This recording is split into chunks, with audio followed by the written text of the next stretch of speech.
Steve Jobs was an icon, with Bill Gates having this to say about him. The bad parts of Steve, of at times being an But then he goes on to say, and I always said that I was like a minor wizard because he would be casting spells and I would see people mesmerized. But because I'm a minor wizard, the spells don't work on me. I could not cast those spells. But I'd see them and I would say, hey, wait, don't. And yet he mesmerized those people. Steve Jobs led Apple to become a major force in the tech industry. And when he was fired in 1985, the company struggled. And so they rehired him for $400 million. And Apple went on to become the most profitable company in the world. Steve Jobs was incredibly knowledgeable in technology and design, but his true talent was his ability to communicate and persuade. He would be casting spells. So let's take a look at Steve Jobs' speeches to find out how he captivated the world. And just to make it interesting, we'll start towards the end of his career and work our way back to the beginning. Steve Jobs announced the iPhone in 2007. Today, we're introducing 3 revolutionary products of this class. And he shows incredible confidence in his vocal inflection and use of the stage. The first one is a widescreen iPod with touch controls. He uses very simple, clear visuals without too much text or clutter. Second is a revolutionary mobile phone. And he builds anticipation by leading up to the ultimate product reveal. These are not 3 separate devices. This is one device, and we are calling it iPhone.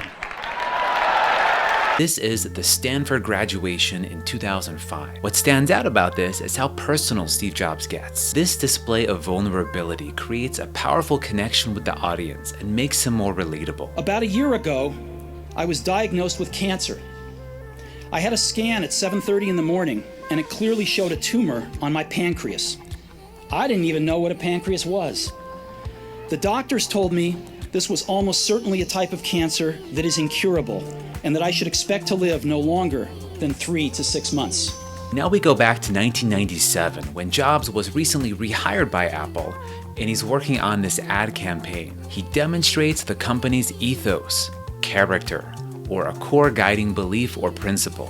Apple, at the core, its core value is that we believe that people with passion can change the world for the better.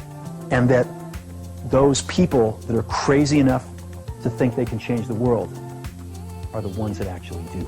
This question and answer session at MIT shows Jobs speaking conversationally without any notes, but he's still speaking with passion and conviction. The industry's bifurcating right now. And what's happening is that the Macs and the PCs as you know them today are all going to be just like this. Hold up your PowerBook. All going to be just like this, only lighter and smaller before very long. And they're taking the technology we have today, not particularly changing it, and getting it off the desktop in portable forms. This event in 1983 shows his unveiling of the classic 1984 campaign. It is 1958. IBM passes up the chance to buy a young fledgling company that has invented a new technology called xerography. He begins with a strong hook, using storytelling and repetition to build suspense. It is 10 years later, the late 60s. Digital Equipment, DEC, and others invent the mini computer. It is now 10 years later, the late 70s. In 1977, Apple, a young fledgling company on the West Coast, invents the Apple II, the first personal computer.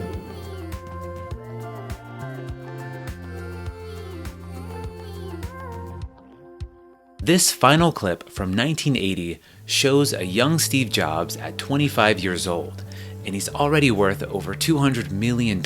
Even at this young age, he speaks with clarity and confidence as he shares this compelling metaphor. Scientific American, I think it was, did a study in the early 70s on the efficiency of locomotion. And what they did was for all different species of things on the planet, birds and cats and dogs and fish and man, goats and stuff. They measured how much energy does it take for a goat to get from here to there. And they ranked them. They published a list. And the condor won. The condor took the least amount of energy to get from here to there. And man didn't do so well. Came in with a rather unimpressive showing about a third of the way down the list. But fortunately, someone at Scientific American was insightful enough to test man with a bicycle. And man with a bicycle won. Twice as good as the condor, all the way off the list. And what it showed was that man as a tool maker has the ability to make a tool to amplify an inherent ability that he has. And that's exactly what we're doing here.